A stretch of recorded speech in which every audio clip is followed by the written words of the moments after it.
DG Stéphane Balamwange Congo ya Lumumba Congo Tafachi Beton Tangwe koki oyo Tangwango yango yo ekoki Tolanda kango Papa Stéphane Balamwange Oh yeah. Bouleversement des situations, changement des situations sur le terrain. Le président Fachi, cette fois-ci, doit agir avec beaucoup de justesse, avec beaucoup de rigueur. Parce qu'aujourd'hui, le président Tshisekedi a donné l'ordre au gouvernement congolais de mettre des moyens suffisants au niveau de l'armée. Il y a coéquipé l'armée Nabiso avec des drones, avec des Sukhoi, avec des munitions, avec d'armes de la dernière génération. Mais qui vont gérer cette armée? Qui vont piloter ces drones? Alors, le président Tshisekedi doit maintenant tourner le dos aux généraux traîtres et de se focaliser et de donner la chance à certains capitaines, à certains majors et travailler pour que tant travailler malam ba matalikolo ba comme ba généraux dans les années qui vont arriver.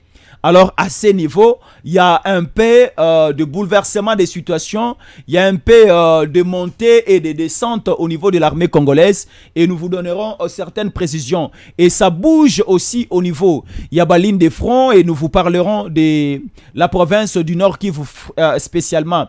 Au niveau, il y a Goma et aussi nous vous parlerons de la province du Sud Kivu spécialement au niveau, il y a Bukavu. La sortie imminente du gouvernement d'Union nationale des grandes figures du côté, il y a Martin Fayulu Babimi et aussi Bande Komusu Baotina opposition Bakoti.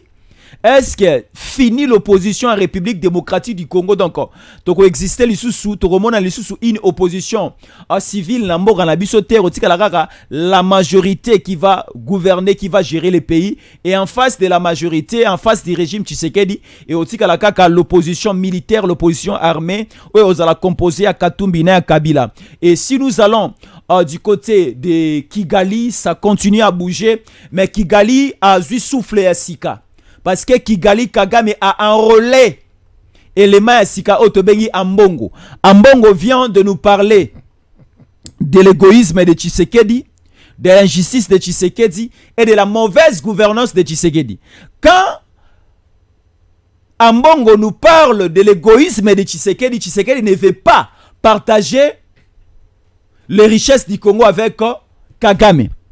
Lorsque Ambongo nous parle de l'injustice de Tshisekedi, Tshisekedi akangi biloko Kabila, akangi ba bien mobilier et immobilier à Kabila, bakangi ba hôtel ya Nanga et aussi quoi encore Katumbi moyenzonga la mboke zate, c'est ce que Ambongo qualifie de l'injustice du régime Tshisekedi.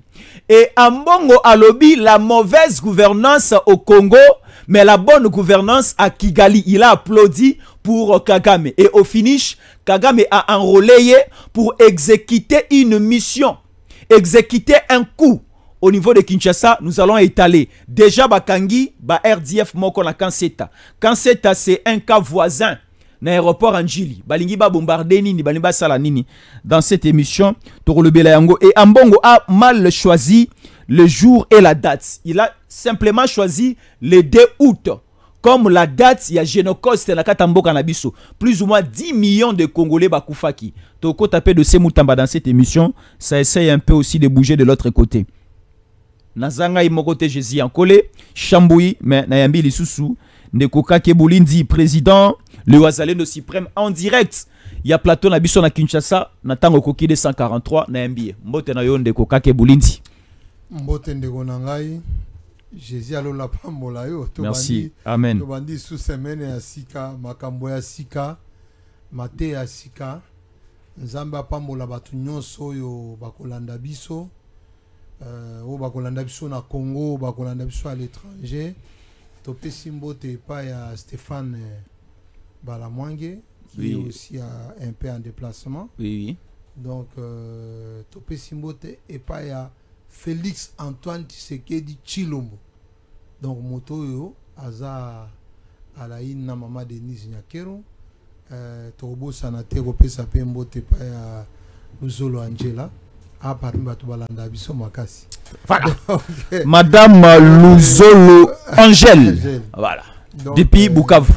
Depuis Bukavu, voilà. Depuis Bukavu, hein. Donc je la salue aussi.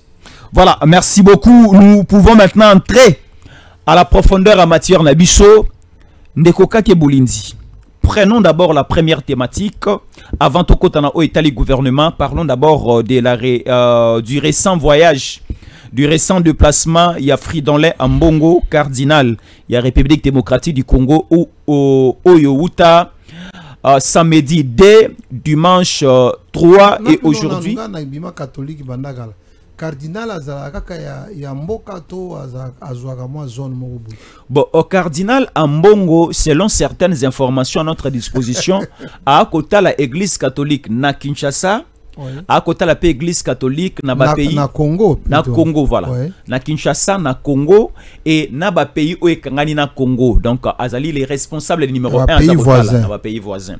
Alors yango akenda iko animé assemblée moko ezalaki au niveau à Kigali et la clôture c'était hier dimanche et ba pesaki maloba asalaki ba déclaration et kino lelo bazalaki na rencontre moko à huis clos na Paul Kagame pour ba solo la masolo mais toki ba révélation photo ezali makasi toki makamba révélation sali et Paul Kagame lui donne la mission ya quoi exécuter dans Congo asumu ki ba asumu kité ezana nous passe eza passi ngai tango na moni biloko wana na leli mingi na leli oyebi ke vendredi bien que na yaki na émission mais na lamuka ki na souci mingi souci o ba congolais belé ba koyeba te to ba ebité omoni date ya Génocoste wana date ya Génocoste c'est le jour que le RCD a déclenché la guerre à Goma et à Bukavu. C'est le jour. Donc, batebele bazo aka le dé, éviter pour anini fachi béton, apona ki le dé wana. Le 2 août. Le 2 août. Biso date eza le 2 août quand on est intéressé. Le 2 août, ndeze mokolo eza inauguration ya ba massacre.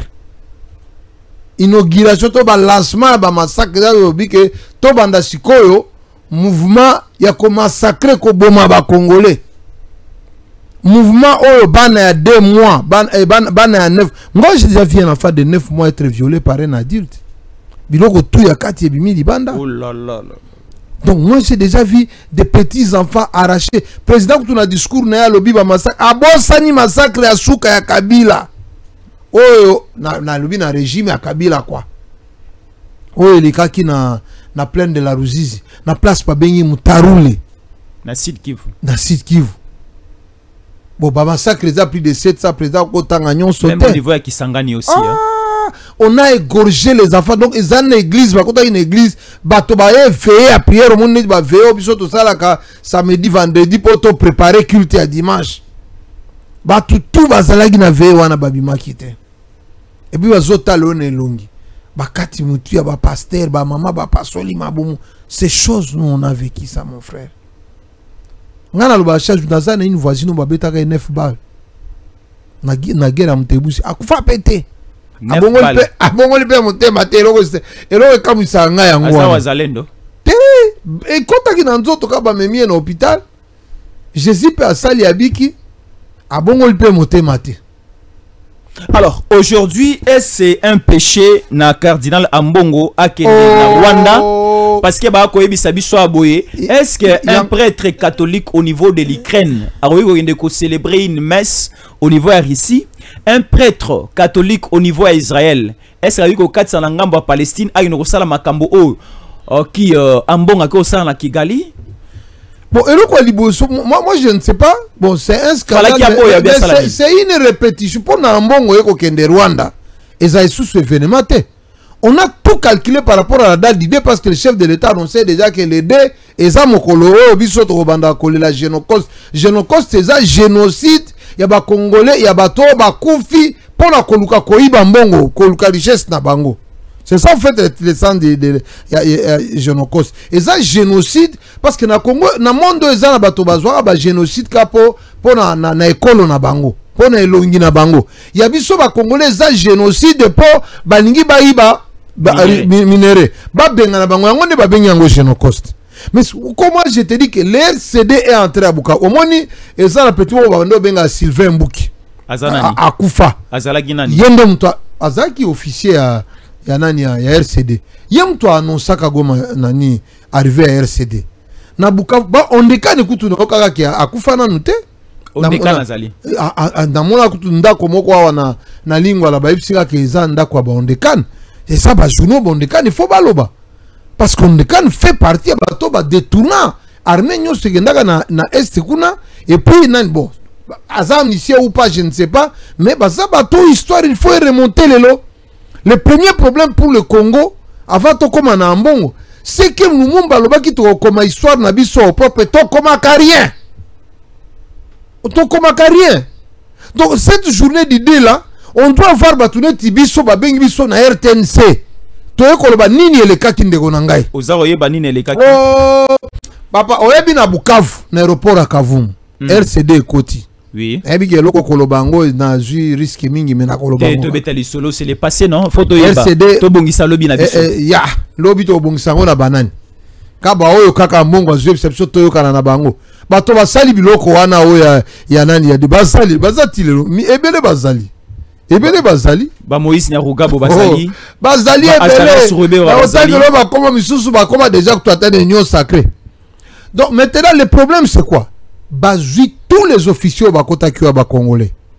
Ba si bango non, ndenge toji bino bokomi armée congolaise. Et il y a RCD. Il y a RCD. Boya tokuta na aéroport à Kavumu, tokuta na aéroport à Kavumu to solo là.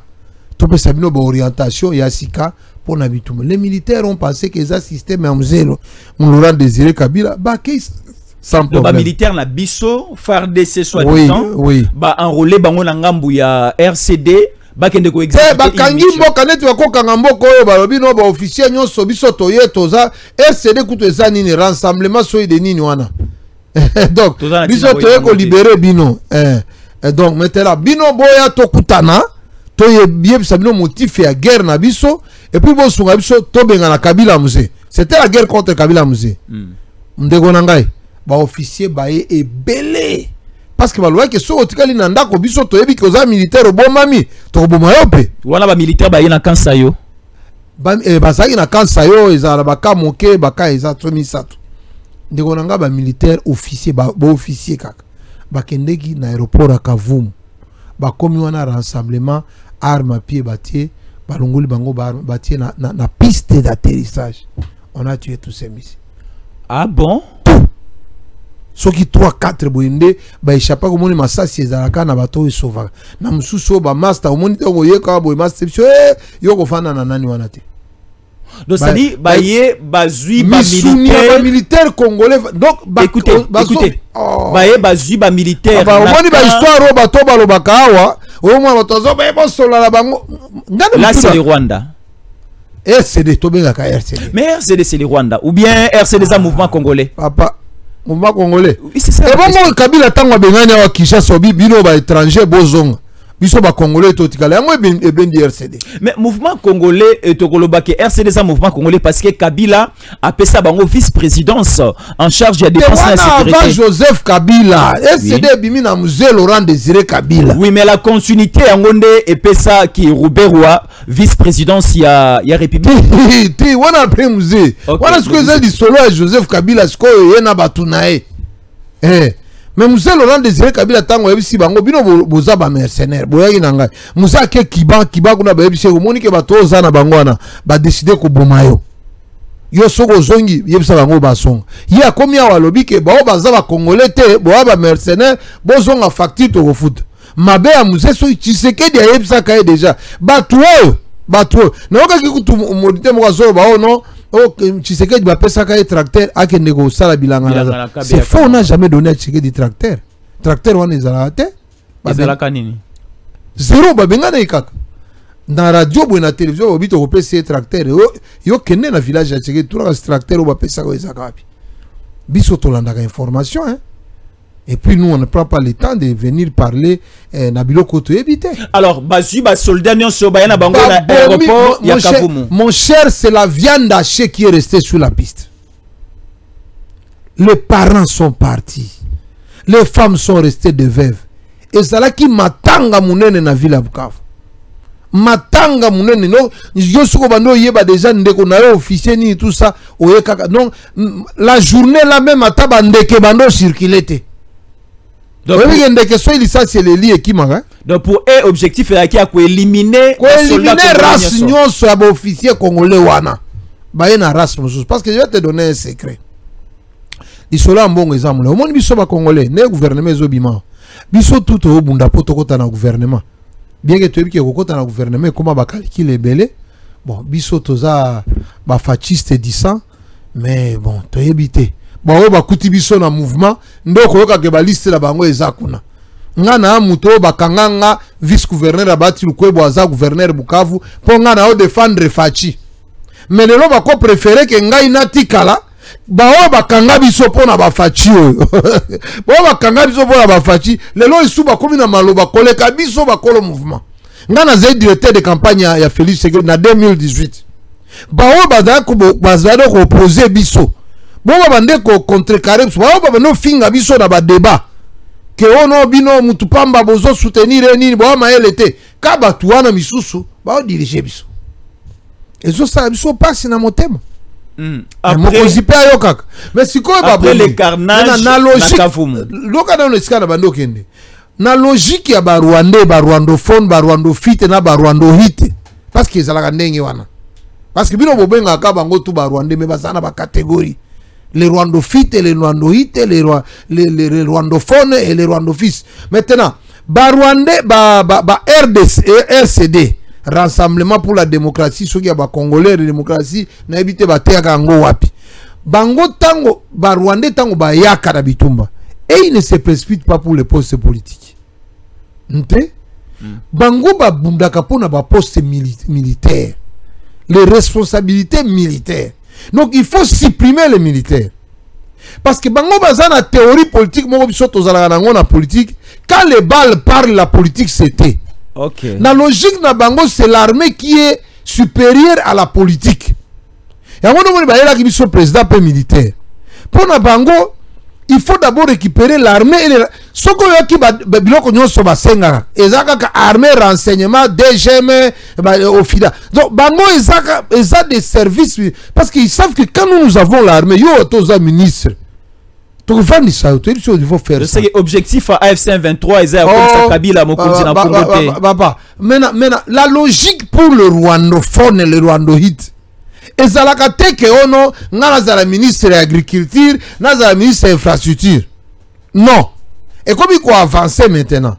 Mais ce qui va quelques Congolais, quelques Congolais de banango au monde. Bon bino so poste politique bopé sananga. Mais bah exiger bino que chef d'état-major général azala bango ministre de la défense au monde to kende sans city nani azalaki na sécurité na défense et ça azali asurbe donc pour na bango domaine ya armée natif ya Minembo ya Fizité il est de là na papa na été na oka baloba ke azamu nyamulenge et suki na ça enquête pour na été ba moi enquête na ça eza pour la Joseph na tindi yo to ça la enquête mais yo oza moto ya site qui vous maîtrisez un peu la zone azan de kono ya makila et le na yeba ka oyo to loba kuna na site Kivu tango azara subero azaka vice gouverneur vice ministre vice président a regretté comment on a que site Kivu est boyaye jamais comme on a été que à vice-président moi je suis besoin de vice-président na mboka na bino vous appropriez le vice-président soka yekutu c'est besoin de vice-président. Qu'est-ce qu'il a fait de spécial pendant qu'il était vice-président? Et l'autre côté parce que site qui veut boyaye site qui veut rejeter mais quand même à renforcer la sécurité la défense non à son époque oyebi kazala survero azaka candidat président de la République oui en 2006 mais que no tala na Sénat azwa combien de voix azwa le comment hôtel voix n'est comme à 0,1%. Donc, site qui veut boire voter. Donc, site qui vous, malgré Kazalaka vice-gouverneur, il ne s'est pas identifié dans les sites qui vous. Donc, site qui vous tient mon hôtel en Dimela. Bon, mais c'est quoi parce que origine nae, tout na papa né na maman nae. Alors, mais loko ngana koyeba na zalaki na Bukavu na zali na site qui na période wana, les sites qui vous ne l'ont pas accepté. Donc la démarche ya Ambongo za Luka Kinya d'une manière pacifique avec le Rwanda intégrer aussi la religion. Ambongo azo koya na schéma onga na ebisiyo. Parce que les Rwandais dans leur politique, il faut gagner l'armée, la défense, il faut gagner le renseignement. Parce que renseignement de Goutia banani au Babylone quoi valise satellitaire wana pour pas contrôler le chef de l'État, pour pas yeba comme mouvement naï, pour pas yeba comme tout parce que ils veulent avoir un chef de l'État en carton. Au moins tango nani ayaka nani oyo Kagame tango akota ka Rwanda. Bazala ki le président mo Bizimungu. Il y a azaki chef militaire. Mais ils ont pris un Hutu, ils ont fait de ce Hutu là un président, mais celui qui gérait c'est Kagame. Au moins tango bango bazalaki comme un ancien président na Congo. Bamano se réjouir parce que bamoni que ata azawana be bango nde ba o diriger. Hippolyte Kanambe. Yom to benga ka Hippolyte ngana benga ka kaka nani Kabangi. Kabangi jusqu'à ce que ba ko prouver biso que Kabangi était. Mais Kabangi yango pe na benga ka ngo boy par respect. Net au monde que justice na biso pe par respect pe boy parce que du vivant Mzee Laurent Désiré Kabila. Oyebi pa na biso soko boti sibiso basweli nebite po ozo pa na bino ezabo soko boti bana mibale babenga ko shabade soko boti bapasa soko boti soko za mwasi papa babenga ka shabade mama soko boti bana mibale babenga ka nyabade de ndenge pa na ngai ba ko benga shamboi te papa oyo aboti papa oyo aboti bana mibale azana kombote na lobi les Kassaïens papa mapasa babenga ka shamboi. Ah, papa mapasa babenga ka shambui. Et bon maman mapasa Mwambui. Siko yo ka Mzee Laurent Désiré Kabila babengi shambui to shabade to nyabade. Voilà. Jamais to ka babengi parce que ezalaka kombo eza collé na kobota ata babenga ka ata ngai so na boti lelo pato akomona ka le même jour moi si la boti okomi shabade. Mais Mzee babenga shabade wapi? Yo ka Mzee babengi shabade.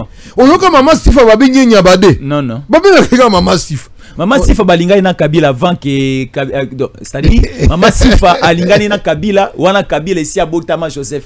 Ah, biso kutwa watoyoki tika babiloko wana. Ata obotami, ata oboti 5e enfant akomi mapasa, okomi kaka nyabade. Mama Sifa za nyabade te. Anyabade te mama Sifa anyabade te. Kongo Mzee Kabila za shabade te. OK. Siko ndo moni ke ba histoire wana biso to mona kango boye to senga révélation. A part révélation ya Nzambe, vérité koto ane yebanite. Parce que presque ba tribu nyonso na Congo, papa mapasa na maman mapasa azala la kombo ba pesa ngai. OK. Maintenant lelo Ambongo azoyebisa biso c'est l'égoïsme de Tshisekedi nde komisi biso na crise oyo. C'est l'injustice de Tshisekedi nde komisi biso na crise oyo et c'est aussi la mauvaise gouvernance de Tshisekedi et komisi biso na crise oyo et à la fin à chiter, il félicite la bonne gouvernance qu'il a vu au niveau ya Rwanda. Oui.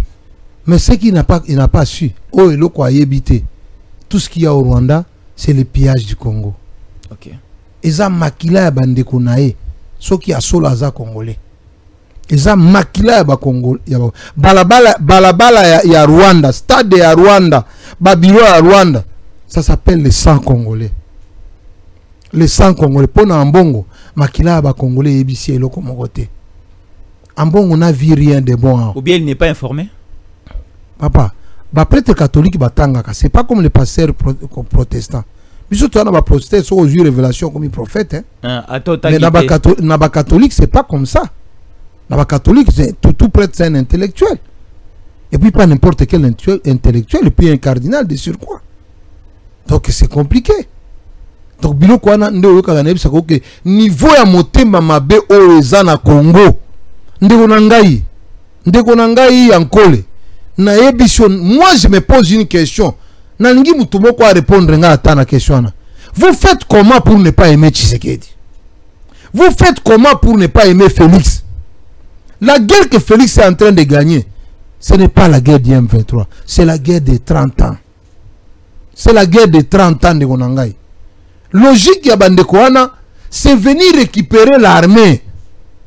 parce que bango tango ba récupérer ano moni tango ya nani ya bambuza mabe ezaki logistique militaire ezaki gérer na étranger donc bango ezali que tango bitumbeye ozobunda sko na Rwanda ba pesio ba Kalachnikov même masas ba pesio ya R4 ba pesio mortier 80 mais ba explosif ba pesio ya mortier 60 pour na répondre malamouté et que Simbate vous vous retrouvez au front avec des armes et des munitions contraires.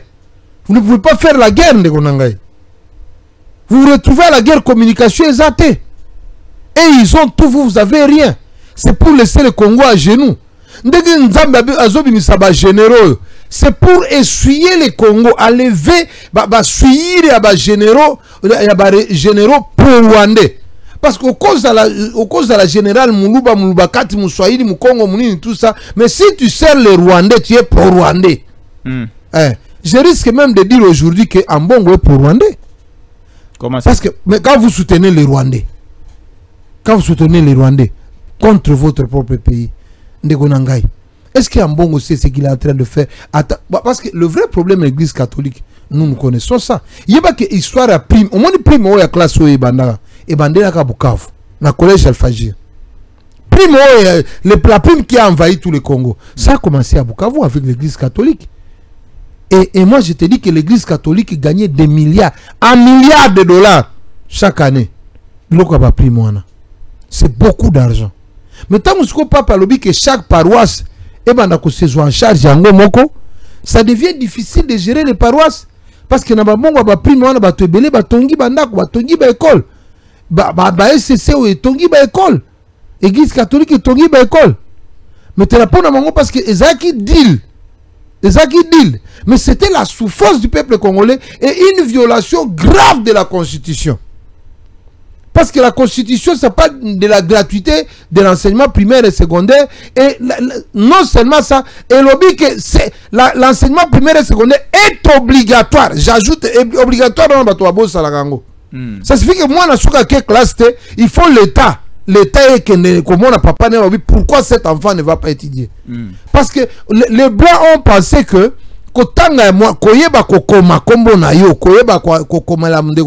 c'est vraiment le premier droit qu'un enfant peut avoir.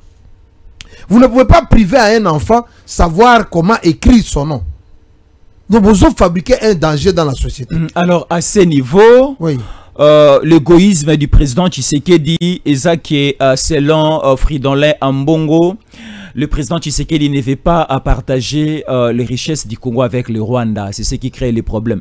Est-ce le diamant de Massissi, de Rubaya, de Fizi, les diamants de Kaleye, les diamants aussi, les cuivres aussi, de Chabunda ou encore autres? Qu'est-ce que le Rwanda partage avec le Congo? C'est à nous avec le Rwanda. Qu'est-ce que le Rwanda partage avec le Congo? Les lacs Kivu. Non, les Rwandais ne partagent pas. Mais pourquoi on appelle pas ça?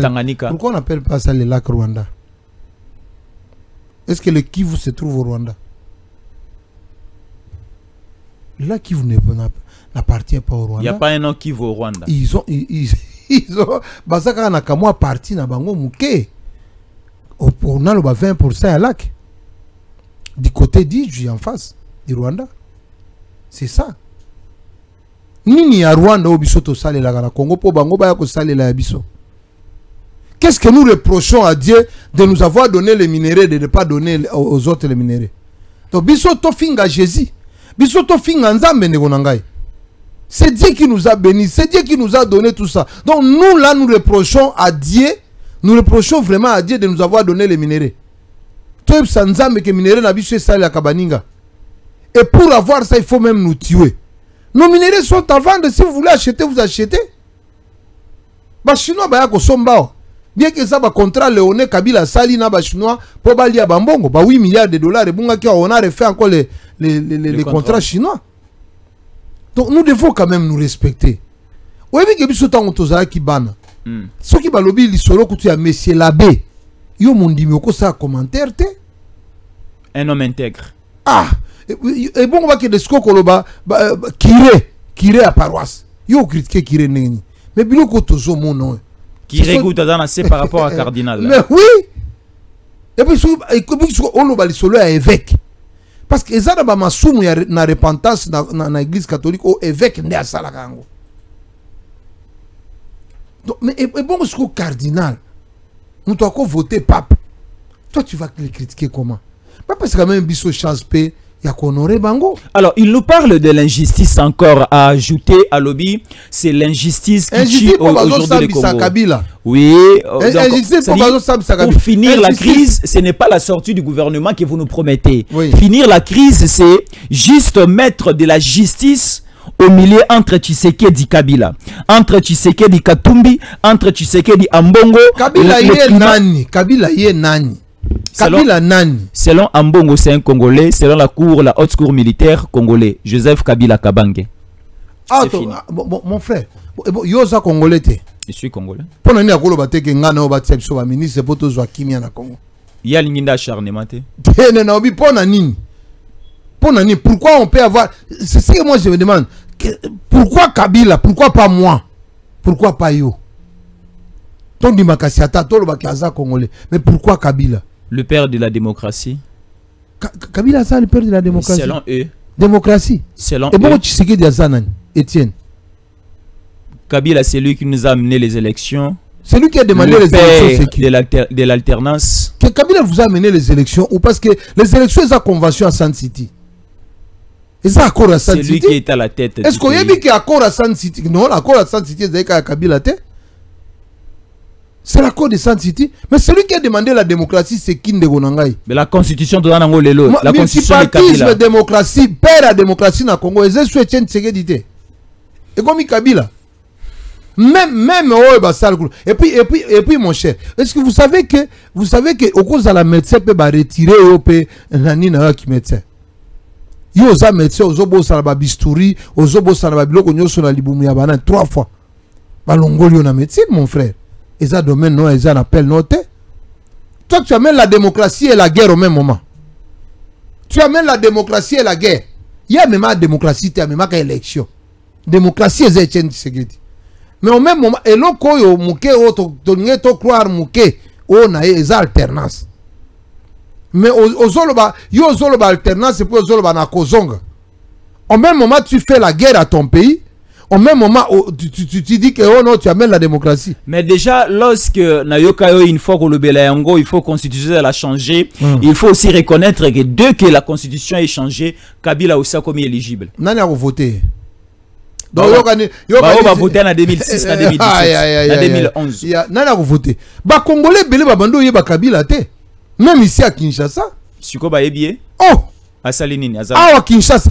Ngana loba kutu sanser arié kutu bon ezaka po justice muto ko pe pexaye musalate ba ebse ya so fatibe to kaka lobi ke afc kutu afc déjà kutu muto bengana azate yak azong ba informer ka bato communiquer ba lobi ke Kabila azoya njile kutonda ba okitala 10 okitala 10 mutu na libanga na mutu na libanga na kwa Salinini. Oh papa oto subir lelo mandat a Fachi projet nyonso Fachi azaki nango na deuxième mandat nyonso ekufika depuis to bandi to sali combien de mois to zolo bakaka émission bitumba mais comment un individu peut paralyser tout un pays comme ça? Parce qu'aza na soutien en bongo, parce qu'aza na soutien ba congolais moko mituna bango ezo fonctionner bien. Donc il personne a du soutien en bongo na nanga, je peux aussi faire ce que Kabila est en train de faire. En bongo n'est pas rien, n'est pas zéro.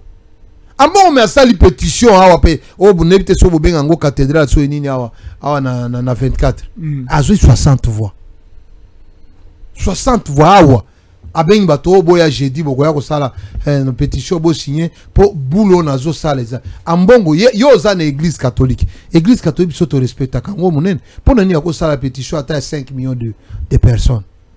Azana deal, nae. Au monde mbongo na mokili Bible lobi que vers la fin des temps l'homme aura l'amour de l'argent. Biso na pas pasteur to benga ngo les mamans. On appelle ça l'esprit on to benga ngo maman. Oui, je l'ai vu ici. Oui, ozomo na mbongo taleka comme on a mbongo akatika ka atika na mbongo. Siku azo sale la kombo na e. Mbongo. Ba mbongo zo circuler ali sekite. Fayulu andime kokota la gouvernement zongi. Bambongo ils ont circulé à Wali Sekite et na pression information on a joué na Tongo. L'icolo à Kinshasa nyonso ce sont les Américains qui contrôlent déjà ça. on donc yo ya kasiko na ena appareil moko ya ko vérifier bo espace ya Kinshasa nyos fatia kumulala calme. Oui oyebi ke banga babeta nani mortier na babeta nani missile moko na cité de l'Union africaine. OK. Et makambo baby awa pe biso omoni na kolobelo ko moko awa bino bakinwa bo sepela na ngate te lo banan lo ba rapidement. Est-ce que oyebi ke ngai na za parmi o bato bazo réfléchir que capitale ya mboka ifo ebima Kinshasa et comment et qui ne na centre ya mboka et ko kende Kinshasa te kananga bon na centre to lo ga centre soki ko kende le centre c'est kananga bon to centre ze belé to lo baka kananga te centre ze belé. Comment vous même nzambe tango akelaga yo atiaka kere wapi atiaka kere na mutu to na loboko maboko to tutala chaque jour soko tutali alors que eza kere okufi makolo to tutaka ngo partout so ikere za la makolo ne biso tout okufa. Dieu lui-même a mis le cœur au centre et il a couvert ça de la poitrine pour éviter que ba choc ya mikezwa. Tu t'imagines ngana ebiso est-ce que ebi ke mutoaza na Congo Brazza soki a matisi projecteur et comme à la résidence à chef de l'État soki ba attaque drone o ya muke o drone o ya ba vidéo soki on matisi yango et comme à la résidence à chef de l'État o zoomé le chef de l'État zo bimananda ko na mutoaza na Congo Brazza zo mone kuna eska ba Rwanda bazokota oki teke ba na nani koto na ebite bo ba komo kote ba mai kuna likolo na bichingo bila kole kata na bichingo bila ko kumata likolo kuna ba infiltrer ba bando kota déjà misusu na pays voisin. Oyebi ke Brésil ba changer la capitale deux fois, oyebi ke Nigeria ba changer encore deux fois pour na ba raison oyo. La capitale ne peut pas être au bord à la fin de l'année. Capitale mi balé na mokilo za ba voisin zo ya biso. Capitale les a permis no ba ko bete la missile na Congo Brazza bomi fachi. Ba François tozo kanga kangao. Le cas aussi avec la Côte d'Ivoire, Abidjan, Yamoussoukro, ba changer ba capitale. Mais awa soko lobika kaono to lukata kasi ata na forêt équatoriale to pas sur la kasi. Parce que lobika nanga ba koloba oh eza ko fachi aza na pouvoir. Yango moike na aussi réservé. Bati ata na Kindu. Kindu aussi les centres aussi. Ba koti ata na Kindu. Même attaque Kisangani soko bati c'est quand même eza musika na ba frontière mais batu ya nani ya Uganda quoi ba déranger. Mais on peut quand même mettre quand même capitale bati yango nanani. Et pour le solo la likambo ya capitale. To solo la likambo ya capitale et puis capitale économique bati yango na Lualaba. Oui. Tout ça quand même pas capitale politique to tient yango na centre, capitale économique to tient yango na Katanga. Mais est-ce que nous en faisant ça mais pour changer capitale, il y a qu'est-ce qu'on constitue l'obini. Il faut un référendum populaire. Il faut un référendum populaire. Tout ça va dégabo. Ndebonanga to sengi amongo pardon. Voilà. Une précision. Le président de la République, c'est là le président de la République a donné 28 millions de dollars à l'Église catholique. Pour quelle raison? Pour avoir projet de développement. Basale langonini déjà. Ah, oyoka mema senga bapeza basali audit tuna mais yango ambonga be oti ko bengana na nani na IGF wana azana rapport wana so ba bimisi yango kolela. Alors bon, a évité de côté sur la mauvaise gouvernance. On a dit que la mauvaise gouvernance de Tshisekedi a imité mon frère nyoke koti na salon na yo bazo tuno so basali na yo eza bien arrangé te wa ba question de nini nyoke koti yo mo nyoko sauter côté à télévision et non nyoke koti muto na caméra bio basani na e ma télé eza bien arrangé mais nyoke za na ndako to sauter. Donc vous acceptez la mauvaise gouvernance parce qu'il y a la guerre. Papa omoni ndenge to zali aho biso jamais to sali bitumba makasi po Congo et bon développement et kota mais qu'on nous laisse la paix mon cher, qu'on nous donne la paix pour to kota na chapitre mususu, qu'on nous laisse la paix. L'armée prend beaucoup d'argent. Est-ce que budget il y a Bitumbo par an? C'est 1 milliard de dollars. 1 milliard de dollars, c'est 1000 km de route, mon frère. C'est 1000 km de route. Oui, nous avons déjà perdu 3000 km, 5000 km. Bitumbo, ça il y a à peu près 5 ans. 5000 km de route, tu es ici en Go. Mais non. On nous informe, mais c'est 1 500 000. 1 500 000. 1 kilomètre par année. Non, le budget pour la guerre. 1 milliard. 1 milliard 500. Oui. 1 milliard 500. C'est bon, surtout 1 milliard 500. C'est 1500 km. 1500 km par année. Donc, d'abord, Kinshasa, c'est presque Kinshasa, le Bombashi. ezaka Kinshasa Lubumbashi te. Ande to sito diviser Kinshasa par deux, Congo par deux, nord, sud, est, ouest, sud-ouest. De to sito si biloko nyonso na. Le président chaque minute, oh non, bah tiens qui bombe, oh bah ça y est, oh bah to sito raté plus de 100 coups d'état. Mon président qui m'y donc le président passe plus à sa vie qu'au peuple. Quand tu Félix Sekedi à Makassi, on a mis tout la gandé nini, à Zouagata, n'a qu'à penser pour la vie nae, n'a qu'à ça la discours, n'a qu'à ça le gouvernement. Pour la minute au gouvernement, ça déjà na poche nae. Qu'on nous laisse la paix. Kabila avant d'être Ozaki tranquille. Hein? Nous on a compris que Kabila, c'est parce que Kabila géré par procuration. Voilà, des affrontements entre l'AFC 23 et les Ouazalendo signalés dans plusieurs localités au niveau de Massissi. Massissi, c'est un territoire du Nord Kivu et c'est l'un des territoires les plus occupés après. Le premier territoire, c'est le territoire de Rutshuru et le deuxième territoire, c'est le territoire de Massissi. On nous signale des affrontements entre l'AFC 23 et le Ouazalendo signalé dans plusieurs localités. Donc ici, on peut déclasser directement la déclaration des principes à Doha, oublier aussi l'accord de paix à Washington parce que c'est le Rwanda, Ndaza Obunda ensemble avec États-Unis et l'Obiboy. Les 27 ont signé qui accord.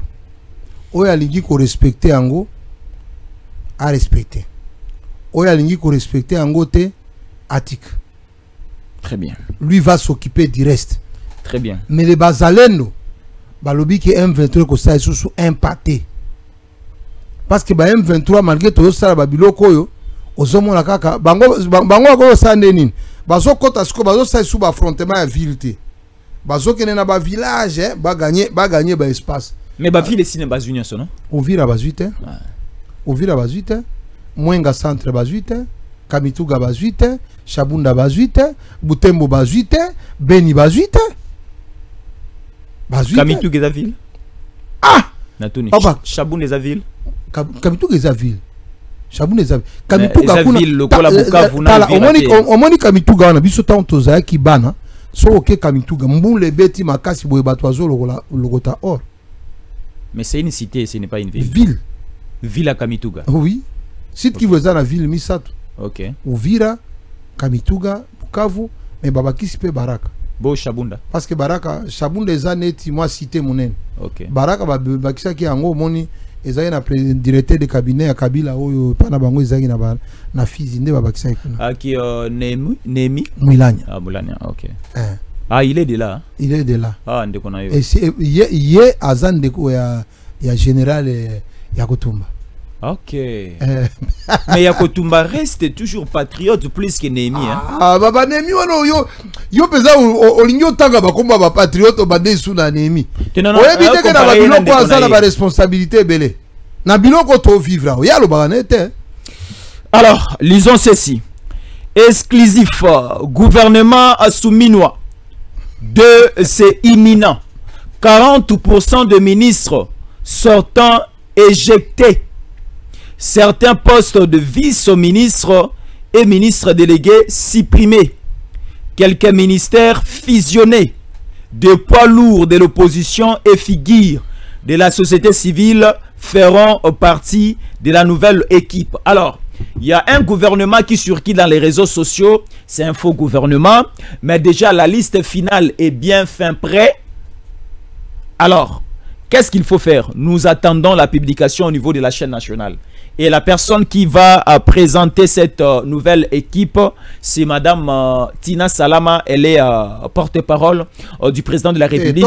Tina Salama, c'est la présidence de la République. C'est la présidence. Oui. C'est la présidence. Parce que mais souvent, c'est Madame Tina. Parce que en politique, nous ne parlons pas en rapport avec les individus. Nous parlons des fonctions. Il y a porte-parole et la présidence de la République. Et surtout, Tina Salama, c'est comme si tu s'attachais à la personne. C'est comme si tu es premier ministre, premier ministre. Sur le Soumino, c'est compliqué. D'accord. Donc le gouvernement a Soumino à 2.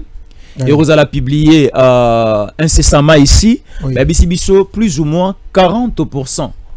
Il y a un ministre actuel, Bimili Banda. Mais toi, et vice-ministère est belé, supprimé en gros. Prenons le cas na ministère ya justice. Ils ont le ministère à justice et le rappel vice-ministère à justice Pézalaka. C'est supprimé. Na ministère il y a finance. Et à vice-ministère il y a finance. Na ministère à finance comme ministère à finance. Balongoli Angopé. Ou y a ministère intérieur. Balongoli vice-ministère il y a intérieur. Ba ministre délégué ou ba ministre délégué. Près la ministre il y a affaires étrangères. Ba supprimer yango. Est le lo oyo comme on a ba prince Epenge. Comme on a Délice Sanga, cause au ministère à justice, tout le monde a un ministère à budget qui Adolphe Mouzito a récupéré en gros. Certains ministères clés et Katsalangamba il y a opposition. Cela détermine la faiblesse. Il y a président Tshisekedi, il y a Rokoka aussi, il y a guerre, il y a qu'on rappeler la figure, il y a opposition. Ça la bloque ensemble pour combattre Kabila. Bon, d'abord, Bilo Kwana, ils ont la faiblesse, la force. La force, c'est que la force est le président de la République a consolé Bisso et le premier ministre Atikal Nakan et chef de l'État. Donc, donc,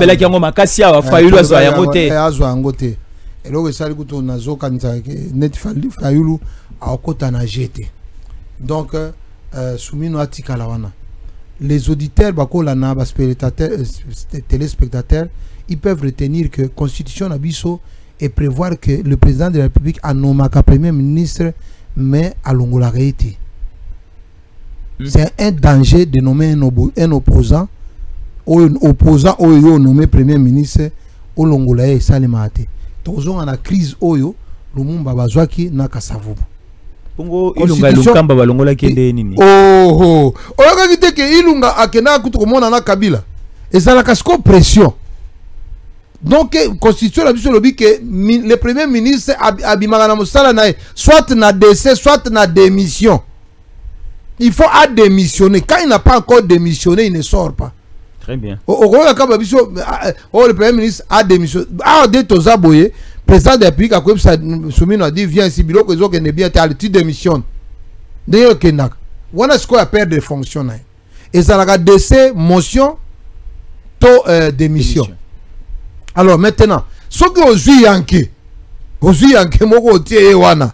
Bon, tu as battu le coup, bon, so ozu mutu bon, datika ya battu le coup, c'est un exemple, mususu. C'est un exemple, bon. Tous on est Jean-Pierre Bemba. Te na peso caméra. Ozu yanke loko la caméra.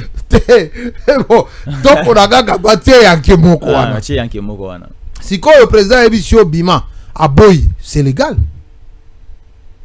Dos waka Fayulu et bon yo tie Fayulu wana Fayulu aza master ya mbongo aza master ya fachi a master ya oyo azobo malopar master ya Katumbi parce que Katumbi na pesa mbongo ya campagne ya liboso en 2018 sikoyo yo siko président ebisi alonga babino ngana ko démissionner te mboka ekoti na crise. Le chef de l'État doit avoir un premier ministre de son obédience, parce que à quoi ça premier ministre est absent, parce que ceux qui chef de l'État est absent, nous ça le conseil des ministres, c'est le premier ministre et peut prendre dans le conseil des ministres la décision parce que celui qui est redevable à l'Assemblée nationale et au peuple, c'est le gouvernement. Le président gère l'exécutif national, le premier ministre gère le gouvernement. Gouvernement des autres gère Nzala Nabiso, Babalaba la Oyo, aéroport, c'est le gouvernement. Non, c'est le gouvernement. C'est le gouvernement. Maintenant, le premier ministre peut prendre des décisions impopulaires. Président Azate Bassel, conseil des ministres. Vous avez vu que Fachi Beto a makasi. Vous avez vu que conseil des ministres au Kabila ça to compter en hein. Même la conférence des gouverneurs. Mandat à 18 ans on a combien d'années? À Salango 17. Mais Félix Tshisekedi a eu la conférence des gouverneurs nanani. Mois de décembre chaque vendredi à Salaka parce que ça constitué le but 2 fois par an. Félix Tshisekedi a respecté Kango. Conseil des ministres Félix Tshisekedi a kenaka yemoko. Parce que constitué le que c'est lui qui préside le conseil des ministres. Mais en absence d'Aïza premier ministre. Maintenant, le chef de l'État ne peut pas avoir, parce que le premier ministre a moi vice-président. na image ya ba constitution na biso akomi neti moi vice président okozwa te quand même OK na bamboka neti Afrique du Sud bango constitution na bango ba arrangea oza président na parti non nommé pe vice président ba Sénégal c'est comme ça ba États-Unis c'est comme ça pour que absence na yo et déranger tes programmes na yo ton programme ya parti ton programme ya coalition. Maintenant, premier ministre, c'est qu'on tolobi bravo Fachi. Si on quitte na ba ministre, tout le monde Fayulu peut apprécier ba ministère, Délice Sanga. Qu'est-ce qu'on a ba ministre? Azue Sika et Bonga, il y a Constant Mutamba. Ngai d'abord raisonnement oyo et lo konga na ebi moto oyo aza déjà nommé président Lobi Ango eza premier ministre. Parce qu'il a pouvoir politique. Mon frère, tant que RTNC et tant que na tomona na mboka oyo batanga mutuasi akufi ba nommé ministre la régime. Mais oyebi ke na RTNC yo lobi tant que RTNC tangi yo te oza ministre te oyebi ke na RTNC batanga Mutamba te mais Mutamba comme ministre te Mutamba batanga na RTNC écoutez Mutamba na RTNC batanga été Mutamba ba bossa na peli susu kombo na na parlement na assemblée nationale na parlement na lobi metango bakie ko tanga gouvernement na RTNC na zana ba sota ministère ya justice batanga ye nazana ngo nalanda yango kutulu tindela biso nalanda yango kutulu mama oyo zoroba mama na ye mtu atanga Tina Salama Tina Salama donc natanga ye. Donc maintenant qu'est-ce qui se passe? Nous sommes le gouvernement ici en réalité d'après moi ça doit préparer 2028. Il y aura plié à notre gouvernement. Ça doit préparer 2028 la constitution te yebi que 2028 mandat et sili deuxième mandat et sili. Alors maintenant nous risquons de donner beaucoup d'armes aux adversaires. Donc, bato bakoti na gouvernement. Je ne sais pas comment ils ont parlé. Est-ce que bato wana bakoti mbalamoko na kana biso to bakoti na gouvernement après gouvernement bazongi na kana bango. Est-ce que nous devons refaire encore l'union sacrée? Nous devons refaire l'union sacrée élargie maintenant à Otolobaki Nanio. Mbata. Au candidat Fayulu. Nous devons maintenant faire l'union sacrée élargie à Fayulu, élargie à Muzito, élargie à Batunyo Soana. Est-ce que nous pouvons considérer que Bato Bazobenga opposition, Baoyo Baye Nakati ya gouvernement, ils font partie du corps qui soutient le chef de l'État? Question à la réponse. Parce que nous risquons de nous retrouver.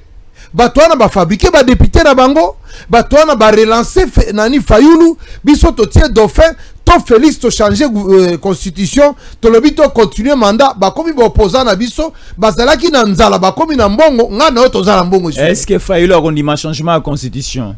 Yango na lobby. Muzito a rendu parce que quand les opposants viennent dans le gouvernement comme ça, il faut retenir que c'est pour se faire aussi une santé financière.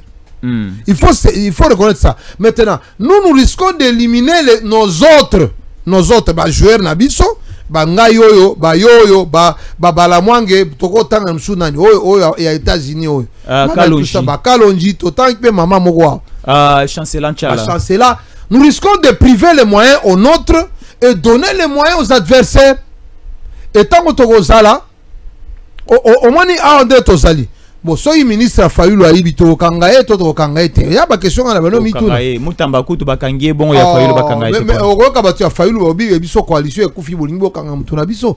Bon, parce que l'Assemblée nationale eza ya biso. Majorité eza ya biso. Ça signifie que ba ministre nyoso ba koti wana. Base la opposition, base à la ni. Ils sont responsables devant l'Assemblée et ils doivent venir répondre à votre sabe bango ba motion to bengani bango. C'est ça.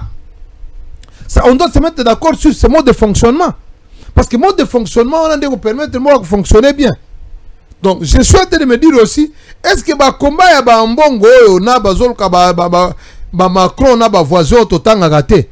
Est-ce que le gouvernement le gouvernement a 3 mois, il y a 6 mois, parce que tozaka boye na époque ya Kabila après nani oyo dialogue soy concertation donc après c'était le gouvernement de Sami Badibanga. Sami Badibanga. Un gouvernement de 5 à 6 mois. Et ça là 3 mois kutu. 3 mois oui. Et ça là après 3 mois. Départ to zui pour no chibala. Est-ce que bato ba koti baza ba jouer à 3 mois? To éviter. C'est tout ça. Et ça ba question na zomitun. Mais si les amis là viennent renforcer maintenant les chefs de l'État, mais pour moi c'est une très bonne chose. C'est une très bonne chose. Nous avons un espace pour tout le monde, mon frère. Batunyo Soana Baya.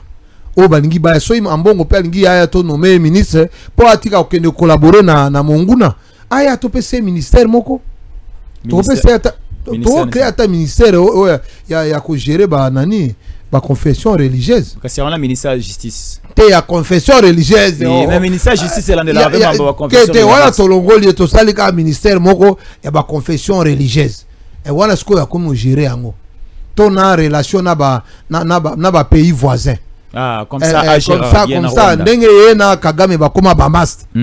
Parce que na émission de Gonangai, ce que za na mboko ba iba ko empoisonner bato. Omoni biloko ba poisonner koti ya we utaka Rwanda.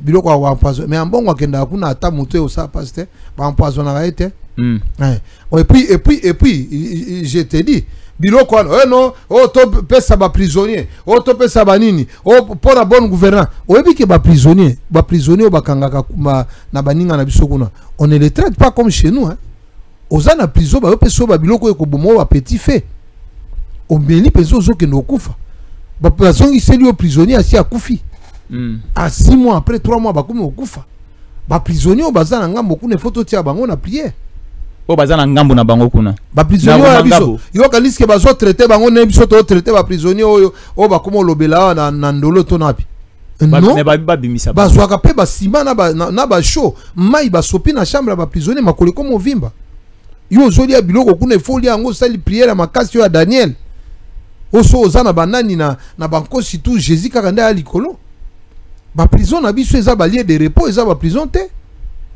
donc c'est compliqué mon frère. Donc moi je me dis que tous dans traverser période moko est très compliqué. Moko jamboka abimisa gouvernement nae. OK, d'accord. Le reste ça sera géré. Qu'est-ce qui se passe au niveau de l'Union sacrée? Est-ce qu'il y a certaines figures tokomona bakoya kozonga liso parce que ba esabiso RDC certains ministres membres du présidium de l'Union sacrée ont séché leur bureau pour être actifs dans les commissions. Bazonga liso. Ndekonangai mutu neti Jacques Chamane obemaye wapi bulo na azo sala ngo normal bo mutu neti nani oyo mwana aliaou to meme wapi baza ebele mutu neti eme boji to meme wapi ba ozela wana mutu neti mama Thérèse to meme wapi baza wana fachi asala ka pe na volonté ya peuple biso toza peuple tozolo ba makambo tozolo beza boy botikela biso oyo botikela biso nazo ka batikela biso faila rozwa wapi hein muzito rozwa wapi Kabila Katumbi ba rozwa wapi batina bango na recherche scientifique ba olingate ba mama papa recherche scientifique za ministère muke o baki do bunda na beti na culture et art ba olingate kutu ngai ba balingi mingi budget ngai ba pesa ngaka ka ministère ya sport na sisa na nani na Moïse Katumbi asalini parce que depuis ba Sénégalais bazo fêter victoire il y a élimination à l'Opar dans la Coupe du Monde ministre abiso azolo banerie ministre a 10 millions de dollars à keko bois kango na Barça po Barça ba koma kaka na Varese na match entraînement match exact match normal Moutouneti Lambert Mende si ça dépend de moi toi tu es porte-parole Babia Koli oh koko lani koko les anines ba président kutu ya likolo ya ajinae baza biso to ala besoin malobane to ala besoin ajinae malobane ya esikani na ngolo yo zo mo ateka zo défendre Fachi bien papa so to za na besoin otia bato oyo ayebi na réalité ya ngambo na réalité pa na biso ngapo na ngai si c'est moi porte-parole Lambert Mende muto afiki nga pété alimbisa ngai très bien dit donc moi Lambert Mende azana hauteur azana expérience ayebi ba Etienne Tshisekedi ana expérience avec tout ça ayebi ba faiblesse nyonso ya Kabila donc ayebi ba faiblesse na bango tout ayebi pe ba rébellion asa pe moi clocher kuna ayebi pe ba technique ya ba rébellion na réalité na bango ayebi yango tout ça na besoin à jouer à boy tu as besoin de jouer à boy et puis ça bon on a ko ibate voilà notre papa de Lodja c'est qui encore Lambert Mende Omalanga notre papa de Lodja donc ça quand même na pesi bande connaissance bala na biso na Lomela na Loja bo akolanda biso na Sankuru bo akolanda biso Beto Bubonso bandeko na biso ya Sankuru ya Kasai Munena na pesi bino mbote bandeko na biso nyonso na Nord Kivu na Sud Kivu bo akolanda biso na Shabunda bo akolanda biso na Haut Plateau ya Fizi bo akolanda biso aussi na Minembwe na Uvira tobosani binote na Bukavu na Kavumu bino stopesi bino mbote. Mais ezana problème moko oyo peut-être oyo ka quitter. Au Monique n'a pas parti Moussous. Parce que moi je suis parmi les gens qui n'acceptent pas que tout ça que gouvernement est chef des partis politiques. Oui. Parce que quand on a parti politique, ils doivent rendre compte na chef na bango. Ceux qui chef ya parti politique a comme au ministère yemoko pour nangai bon biso sko ba oyo to la rap. Et puis biso to ba fasciste, biso to ba parti te mutune tingai so ifachi akanisi ngai te et Sili. Donc, et Sili. Mais moi, je me dis que, et ça, c'est qu'on a union sacrée. Au moment où il y a biloko bâti à batobadati bakos. Tout ce qu'il y a union sacrée, bango pona bango. So on peut si ministère, il faut opérer ça, mon konzi à parti. Donc, mon konzi à parti. Donc, au quoi kabati, quoi, bobi opérer ça un ministère. Kamere, opérer ça un ministère. On a mususu bope sa ministère musu o pezanga na sina lobi ke bati ka na ministère de la défense et ça Jean-Pierre Bemba on a occupé ba kopé c'était donc mais plutôt tozolo baké parce que Jean-Pierre Bemba n'a pas joué seulement comme un leader de parti mais na tango ya babitumo tozanango Jean-Pierre Bemba a joué comme communicateur sensibilisateur net biso azo que président na top Congo a joué émission à lobby ango très bien avec des vérités avec ba vérité kuto ya ba sango ye kuto na ba détail bon ngane ba biloko ba primo depuis kala mais Jean-Pierre Bemba azo fongola il a aidé beaucoup de Congolais à comprendre même l'origine il y a ancien président donc awa yo soko au pesi origine ancien chef président so bako convoqué au sous la justice te pas ko lobake référence na yo et ça Jean-Pierre Bemba usurpateur d'identité oui donc et c'est ça mon frère donc biso dans la situation tozana ngo boy mais ezana ba président mususu na yo ki ba ebisi bango kuna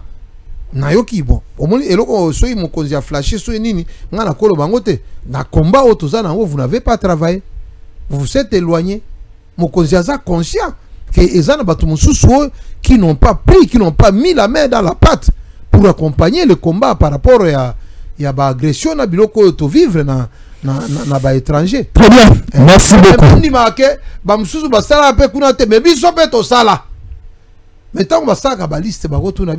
Très bien, merci beaucoup Kake Boulindi pour votre participation à cette émission. Nous sommes arrivés à la fin de notre émission de ce soir.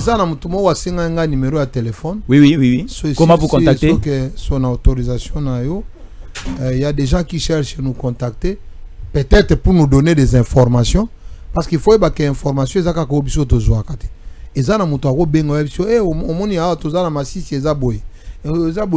vraie information et à terrain. Comment contacter Kake Boulindi?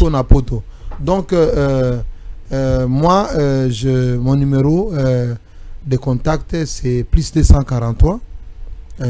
Neti, 243.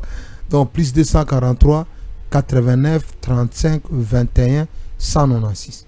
89. Plus 243. 89. 35. 21. 196. Ces numéros, ça passe pendant toutes les heures de WhatsApp de la montre. Oui, de la montre. R sur la montre et les cacs.